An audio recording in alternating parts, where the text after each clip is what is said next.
Hello everyone, welcome back. We continue our discussion of visibility in computer graphics with image space methods. We have already seen object space methods. We started our study of visibility by trying to answer why do we need to answer the visibility question and what are the various ways in which we can formulate question, right? So we saw that one of the ways is to ask which objects are visible and the other way is to ask which pixels or fragments to render. So today we look at the second form of the visibility question, which is the image space formulation of the visibility problem. So here we say that for each pixel in the rendered image, right, determine the object that is closest to the viewer and is intercepted by the projector ray through this pixel. Okay, so just to clarify this, assume that this is your image plane and here there are a bunch of objects. So let us say this is one object, another object, this is a third object, right? And here is your eye, and if you draw a ray through the eye, then for this pixel, right, it is going to intercept various objects. So it is going to intercept this object, this object. Which of these objects is closest to the viewer? For this projector, right, we know that this ray is called the projector. And once you figure out which is closer, so this object is closer, and assuming that this object is opaque, then this pixel should get the color of this surface point, because that is the point that is going to be visible at this pixel. So we draw the pixel with the appropriate color, right? If there are n objects in the scene and there are p pixels, then for each one of these p pixels you have to check with n objects, right, which object is getting intersected. So the worst case complexity here can be n times p. So I will leave it to you to think whether this is better or worse than the object space method.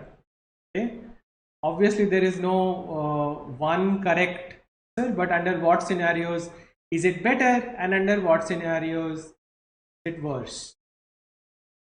Another point worth considering is that we said that the object space question is difficult to answer, but it is very good if you can answer it, because then you can get rid of objects or parts of objects which are not going to be visible early in your pipeline. Where in your pipeline do you apply the image space technique? Because you will not have access to pixels till you have moved past the rasterizer. Yes, in your rasterizing pipeline, you will only get the fragments once you have gone through the entire modeling viewing pipeline, through the rasterizer, through the or somewhere near the fragment processor, where your fragment programs are executed, fragment shaders are executed. That is where you will have access to the fragments of the pixels. So where does this apply and why is it useful? Are all questions that are worth thinking, and hopefully in our discussion that we are going to have over the next few slides, we'll answer these questions. So I want to only talk about one image space algorithm, and that is the Z buffer algorithm. Why do I want to talk about this algorithm? Because this is the algorithm that is implemented by default in all rasterizing pipelines, right? So it is there in OpenGL. And the only thing that you need to say is GL enable GL depth test. And once you say that, OpenGL will run the Z buffer algorithm for you. So what is the Z buffer algorithm? Just like you have the frame buffer, where for every pixel coordinate, you have a color that you can store. You have another buffer whose size is the same as the frame buffer. That means it has the same number of elements, right? So the Z buffer has one entry corresponding to every pixel location on your screen. And what does it store? It stores a Z value, right, or a depth value corresponding to every pixel. So the Z buffer is also called the depth buffer, right? So you initialize the Z buffer algorithm by setting the Z buffer to its maximum value, right? Now remember, at the end of your modeling viewing pipeline, where all the Z values were converted to pseudo depth, your Z value range was from 0 to 1, and we said that the default range is 0 to 1, and you can change this range with GL depth range. Assuming that you have not done any change, the maximum Z value is 1. So that is the place where the Z buffer algorithm is going to operate, right? Inside the rasterizer at the end of your modeling viewing pipeline. So you initialize the Z buffer by setting all the values to the maximum Z value of 1. Then let us assume that you want to rasterize this triangle. And for the 3 vertices, you have the X, Y and Z values. Remember that this Z value is the pseudo depth. Okay, X and Y have been normalized to between 0 and 1 because they are coming straight off from the NDCS, and the Z value has also been normalized to between 0 and 1. What do you do when you are trying to rasterize this triangle? Well, you are going to run your scan-fill algorithm, and it is going to figure out which pixels does this triangle overlap. For each one of those pixel locations, you are going to compare the value of the Z buffer that is stored in the Z buffer at that XY location with the value of the pixel that you are trying to render corresponding to this triangle. If the value of the pixel corresponding to the triangle or to the shape that you are trying to render is less than what is stored in the Z buffer, then it overwrites the value in the Z buffer and the corresponding color is overwritten on the frame buffer. Okay, so for this triangle, all the vertices have Z value 0.5. So the value for any pixel inside this triangle is also 0.5. So if this triangle, rasterizes to these pixels, then all of them will get rendered because all of them have their Z value less than 1.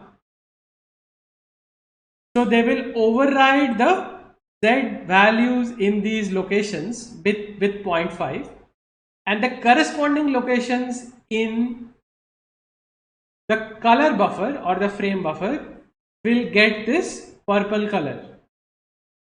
Okay.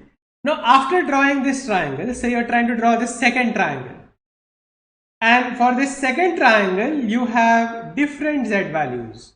Here you have 0.5, here you have 0.2, here you have 0.7. How do you figure out the Z value of a pixel in the interior of this triangle? So for example, you are scan converting this triangle and you have this pixel here. What is going to be the Z value here? How do you figure that out? You apply scanline interpolation. Okay, as I have explained earlier when we talked about the scan-fill algorithm. Apply scanline interpolation, figure out the value of the pixels, do the same Z test, right? So for every pixel that or fragment that results from this triangle, compare the Z value of that fragment with the value that exists in the Z buffer at that location. If the value of the fragment is less than what already exists, then overwrite, otherwise do not overwrite. So here you can see that some values are going to be less and equal.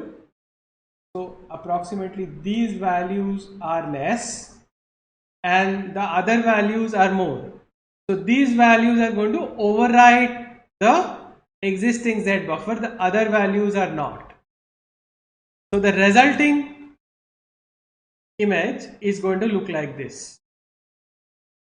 So here we have considered that where the values are equal are not going to be overwritten. You can also take it to be the other way around, where you say where the values are equal, you will always overwrite. So the check can be just less than, overwrite if the incoming Z value for the pixel is less than the value stored in the buffer. So this is a less than check, or you can have a check that is less than equal to. You can choose either. So here the example on the slide is doing only less than. OpenGL allows you to change this test that you want to do. You can choose less than equal to or less than, right? You should note that almost everywhere the result is independent of the order in which these triangles are drawn.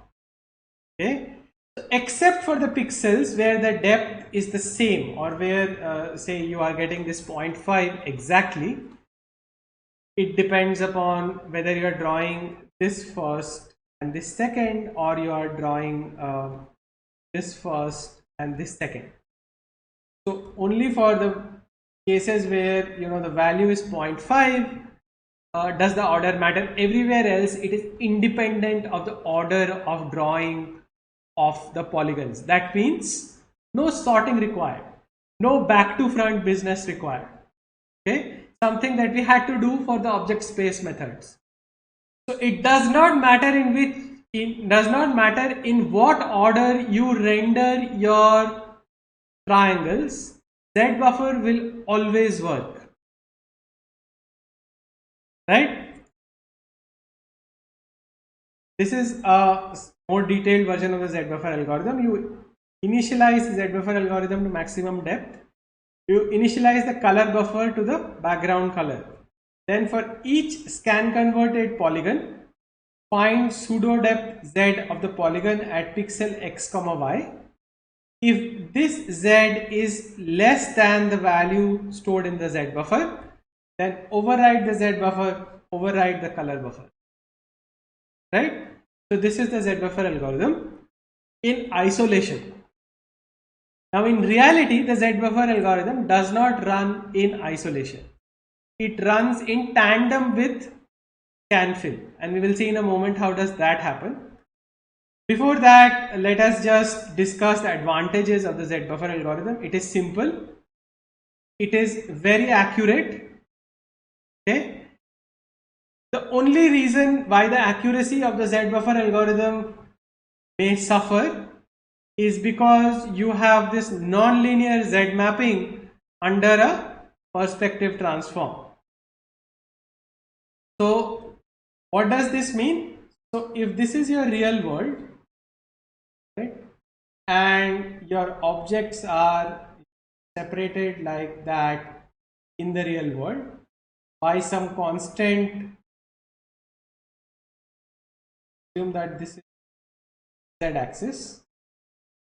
Your objects are separated by constant separation in the real world. When you draw this under perspective, your objects are going to be further apart when they are closer to the camera. So let us say the camera is here and they are going to be close to each other as they move away. So let us say by the time you are back, you are really close.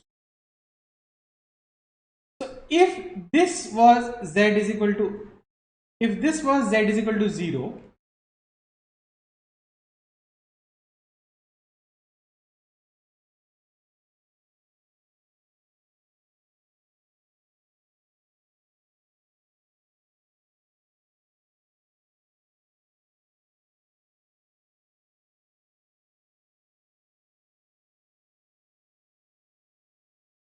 if Z is equal to 0 is here and Z is equal to 1 is here, notice what has happened between the near plane and the far plane, right? So this here is the near plane and this here is the far plane, right?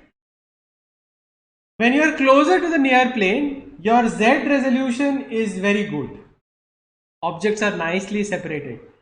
When you are close to the far plane, and these are larger depths, these objects get squished together because of the nonlinear Z mapping. That happens because you have to divide by Z when you are doing the perspective transform. Remember, during projection normalization and then when you dehomogenize from CCS to NDCS, things will get divided by Z. That leads to non-uniform foreshortening. We have already discussed this.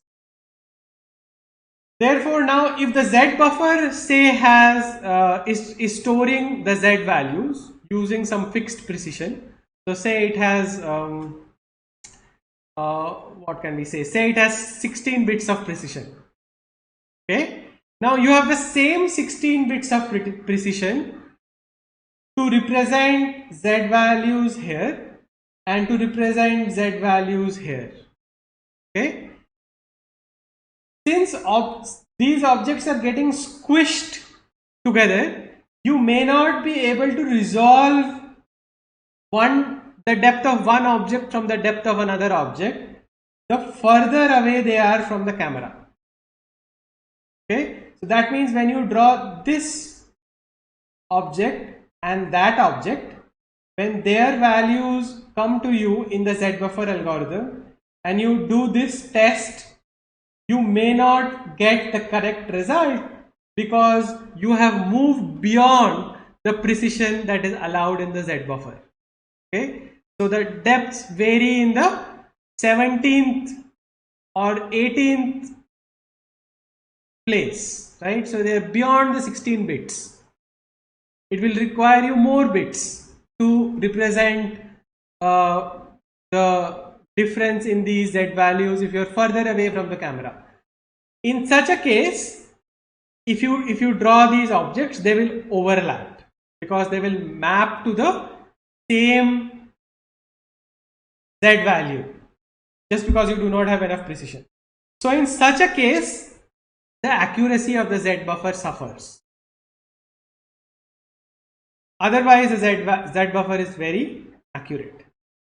It is also independent of the order of drawing of polygons that we have already seen. What is the cost for having this algorithm available to you by default? The cost is that you have to have memory allocated for the Z buffer. So you have to pay in terms of memory, and then there is some wasted computation. So suppose you have 50 quadrilaterals, one after the other, that you are drawing one after the other, and if you draw them back to front, they happen to come in the pipeline back to front and they all cover the same area of the screen, right? Finally, only the one that is at the front is going to be visible. But first you are going to draw this, then you are going to compare every pixel of that with every pixel of this, and you are going to overwrite all the pixels. Similarly, overwrite. So there is a lot of overwriting that is happening and a lot of comparison that has to happen. So that is all wasted computation, because finally you are only going to see, say, the frontmost quadrilateral. So you can make it like the worst case really, really bad, because you can have a polygon or a quadrilateral that covers your entire window, and then you can have a sequence of these polygons and then draw from back to front. That is like the worst case possible for the Z. It will still work, and it will still work reasonably fast because it is implemented in hardware in the rasterizer, and it is available to you for free, right? So the Z buffer algorithm is your fail-safe. You do all your object space methods in the WCS. So do your BSP trees, your octrees, whatever you want to do, backface culling in object space, and you let things go through your pipeline. Whatever those algorithms miss is caught by the Z buffer, and visibility is correctly resolved in majority of the cases. If all objects are opaque, all visibility is resolved correctly, modulo this loss in precision that you have due to nonlinear Z mapping near the far plane, okay, or further away from the camera. You should think what happens with the Z buffer if objects are transparent. Okay, does the Z buffer work in case of transparent objects? Does not work. What can you do to the Z buffer? So I will leave that to you to figure out. Coming back to our discussion, the complexity of the Z buffer is nm times k. So if there are n comma m pixels, that is the size of your Z buffer, times k polygons, right? So for every pixel you have to consider every polygon, so it is nm into k. That is the time complexity. The space complexity is of course n comma n pixels, and then the number of bytes you require per pixel. If you require b bytes, then it is b times n times n.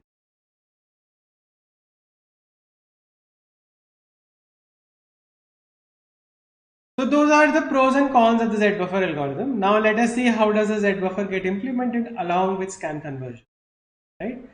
So remember the active edge list that gets constructed during scan conversion, right? What is the active edge list?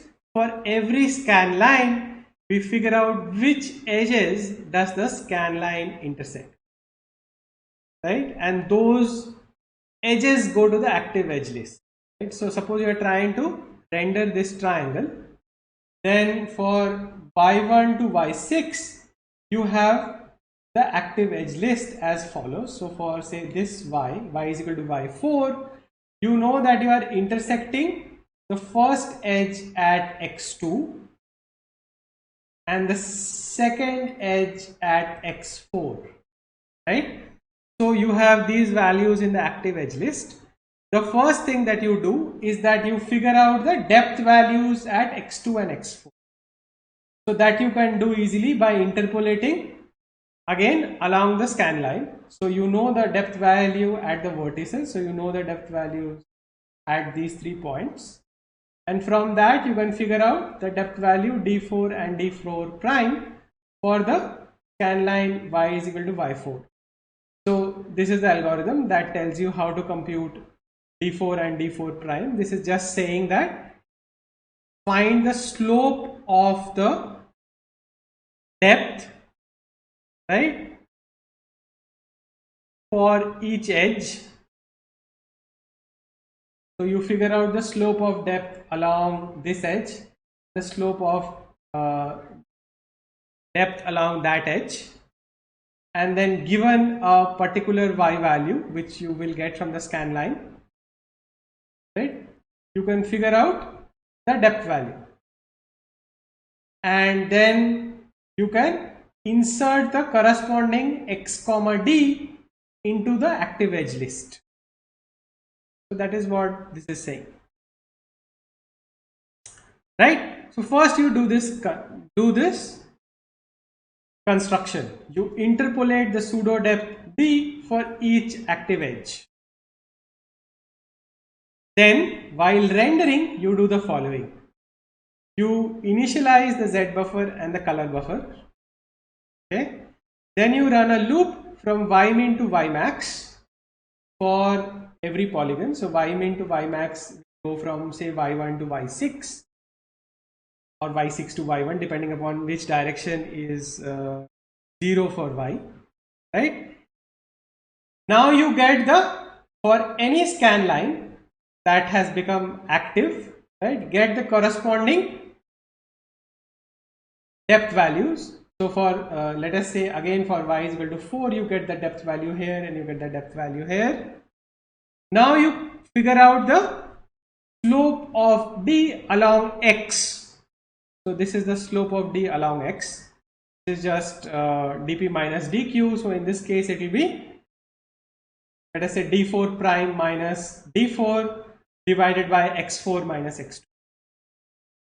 Okay, so that is the slope of depth along the scan line, and then you do the depth test. So the depth test is just going to be when you go from x2 to x4 along this scan line, you check for a given xy whether the depth value that you compute by doing this interpolation is less than the depth value that is stored in the Z buffer. If it is, then you override the Z buffer and the color buffer. Okay, so you should remember that just like the depth value is being interpolated, the color is also being interpolated by scanline interpolation. So when you override the color buffer, you overwrite it with the interpolated colors. Okay, so you are given the vertex colors as input and you interpolate those colors to get the colors at the pixel, right? So that is what is given here, and that is all the detail that you need to understand how the Z-buffer algorithm is implemented along with scanfill inside the rasterizer. And because it is implemented inside the rasterizer, it is really fast. The rasterizer is accelerated by GPU hardware. The best part is that it is available to you for free.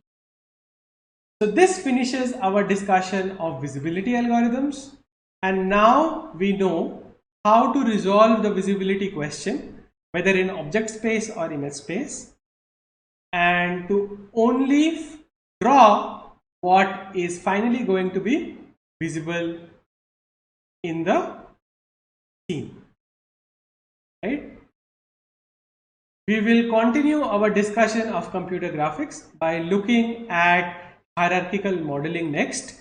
That lets us chain modeling transformations to create more complex objects, and then we will move on to the rendering part of the course.